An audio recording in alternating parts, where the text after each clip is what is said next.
Hey guys, Mr. Jalapeno here. A lot of people have been asking me to do more Bondo videos, so here we go. So on this project, the door was rubbing on the top left corner. The homeowner did try to sand the door, but that didn't really work.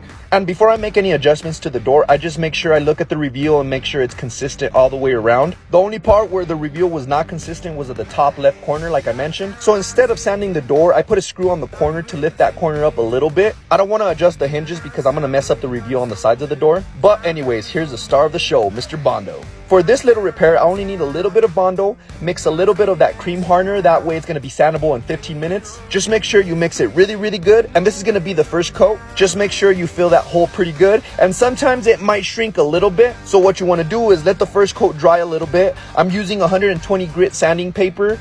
Sand it down. Once you sanded it down, make sure you do the second coat. Again, make sure it dries, sand it down, make sure there's no bumps, make sure it's super smooth. You don't want there to be like bumps or big edges, because then it's going to be very noticeable. But once you complete all that, it's time to caulk in the corners. Just make sure that once you apply your caulking, you let it dry, because if you don't, you might end up pulling the caulking and it's not going to look the greatest. And also, you don't want to go too thick with your paint because it's just going to leave a little bit too much texture or brush marks. What you want to do is do thin coats, put the heat gun, do another thick coat, and just kind of take it that way. But that's pretty much it. Jalapeno Solutions.